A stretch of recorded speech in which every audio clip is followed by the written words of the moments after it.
सभी बंधुओं को जय जय श्री राम।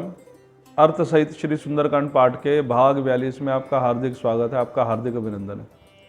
कल के भाग में आपने सुना था कि भगवान राम ने सुग्रीव जी और विभीषण जी दोनों से पूछा था कि अब बताओ क्या किया जाए कि सेना जो है वो समुद्र पार कर जाए। तब विभीषण जी ने नीति बताई। विभीषण जी कहने लगे, प्रभु यद्यपि आपके एक एक तीर में इतनी शक्ति है कि हजार हजार समुद्र सुखा दें, फिर भी अगर आप मुझसे नीति पूछना चाहते हैं तो मैं नीति अनुसार यही कहूँगा कि समुद्र को सुखाया ना जाए, अपितु समुद्र से रास्ता मांगा जाए ताकि हमारी सेना जो है वो सागर पार बड़ी सरलता से कर जाए। तो राम जी ने पूछा कि आप ये बात कर रहे हैं तो इसके पीछे आपका विचार क्या है, वो भी एक बार स्पष्ट करिए। तब विभीषण जी ने कहा, प्रभु तुम्हार कुल गुरु जलधि कहीं उपाय विचार, बिनु प्रयास सागर तरही सकल भालू कपिधारी। हे प्रभु, ये जो समुद्र देवता हैं, एक तो देव हैं और दूसरे आपके पूर्वज हैं।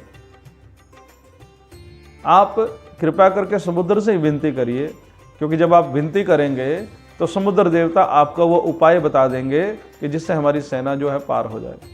और जैसे उपाय मिलेगा तो हमारी सेना बड़ी सुगमता से वो पूरा समुद्र जो पार कर जाएगी। राम जी ने कहा, बिल्कुल ठीक है, ऐसे ही करते हैं। सखा कही तुम नी के उपाय, करिए देव जो होई सहाय। कि आपने जो कहा वो बिल्कुल सही है, मैं ऐसा ही करता हूँ। बाकी अब होगा कि नहीं होगा कि क्या होगा ये मैं देवताओं के ऊपर छोड़ता हूँ। अब सागर देवता आगे जो है वो करेंगे। ये शब्द भगवान राम ने तो कह दिए और विभीषण की बात भी मान ली, लेकिन लक्ष्मण जी थोड़े क्रोधित हो गए। लक्ष्मण जी तुरंत बोले हैं, मंत्र न यह लक्ष्मण मन भावा, राम वचन सुनी अति दुख पावा। बिल्कुल भी अच्छे नहीं लगे और भगवान राम के वचन सुनकर तो और दुखी हो गए। और फिर गरज कर बोले हैं, नाथ देव कर कवन भरोसा, सो क्यों सिंधु करे मन रोसा। अरे भैया, ये किस तरह के शब्द आप कह रहे हैं? इन देवताओं पर बिल्कुल भरोसा मत करिए, इस समुद्र को उल्टा सुखा दीजिए।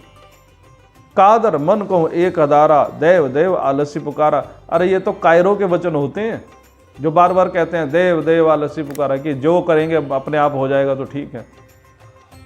इस प्रकार का विचार है कि व्यक्ति कर्म को छोड़ दे, कर्म ना करे और भाग्य के ऊपर भरोसा कर ले। अरे भाग्य भी तब तक पूरी तरह से साथ नहीं देगा जब उसके साथ कर्म जुड़ेगा नहीं। कर्म भी जुड़ना जरूरी है। इस बारे में हम चर्चा पहले भी कई बार कर चुके हैं कि भाग्य और कर्म क्या है। ये दोनों एक सिक्के के पहलू की तरह ही हैं कि बिना कर्म के भाग्य नहीं जुड़ता और बिना भाग्य के कर्म नहीं मिलता। ये दोनों एक जैसे।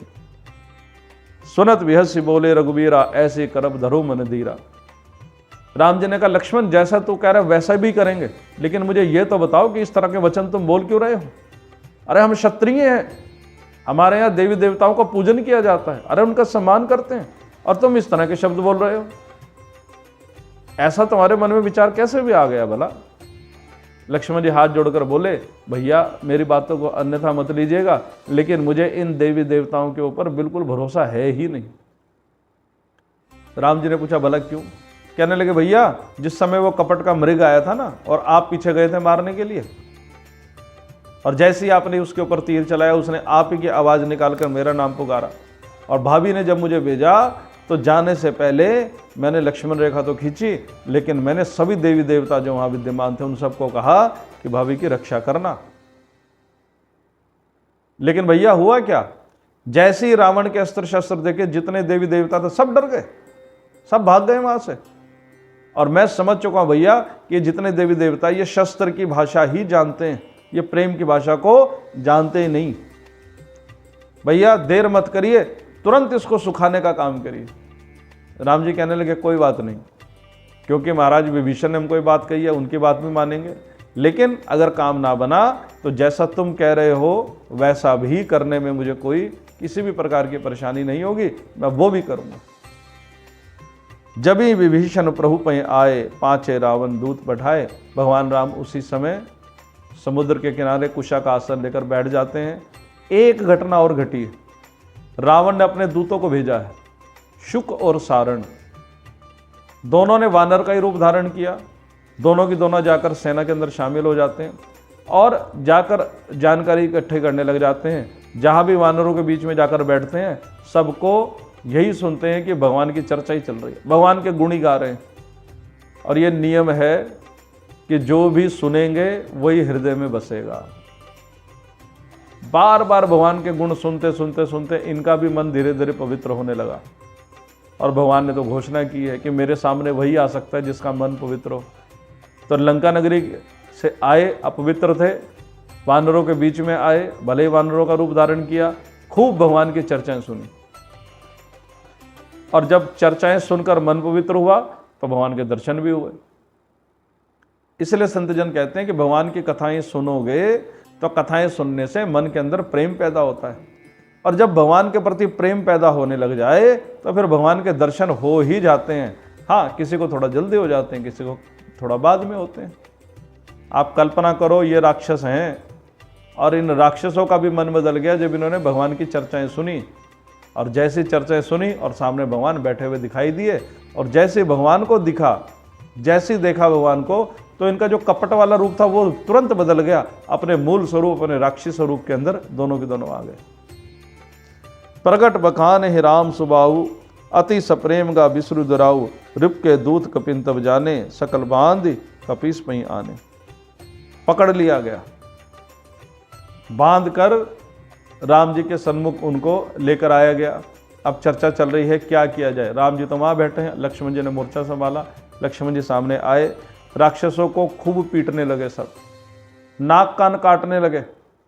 तब राजा सुग्रीव आए, कह सुग्रीव सुनौ सब मानर, अंग भंग करी पटवो निश्चर, सुन सुग्रीव वचन कबि दाए, बांध कटक चहूं पास फिराए। घुमा रहे हैं, राजा सुग्रीव भी कर रहे हैं, इनका नाक कान काटो सबसे पहले, यही करना चाहिए। और राक्षस यही करते थे, जैसे कहीं पर आते थे किसी के साथ अत्याचार करते थे, बंदर बालू अब क्या करते, पकड़ते थे, उनका नाक कान काट देते थे। क्यों? क्योंकि लक्ष्मण जी ने परंपरा शुरू की। लक्ष्मण जी ने सूप न खा के नाक कान काटे, इन्होंने खूब राक्षसों के भी काटे। लेकिन तुरंत लक्ष्मण जी आ गए वहां पर। बहु प्रकार मारण कपि लागे, दीन पुकारत तद्वि न त्यागे, जो हमार हर नासा काना, तही कौशलाधीश के आना। अरे तुमको राम जी की सौगंध, मेरे हमारे नाक कान मत काटो, हमको मत करो, हमको प्रताड़ित मत करो। लक्ष्मण जी हंसने लगे। सुनि लक्ष्मण सब निकट बुलाए, दया लागी हंसी तुरत छुड़ाए, रावण कर दीजो यह पाती, लक्ष्मण बचन बाचुकुल घाती। लक्ष्मण जी को बड़ी दया आई, लक्ष्मण जी ने छुड़वाया, अरे छोड़ो इनको। और एक चिट्ठी लिखी है, और वो चिट्ठी लिखकर रावण के पास भेजी। अब उस चिट्ठी में क्या लिखा है और क्या क्या भेद जो हैं वो बताए हैं, ये अगले भाग में सुनिएगा। तब तक आप सबको मेरी ओर से जय जय सिया राम।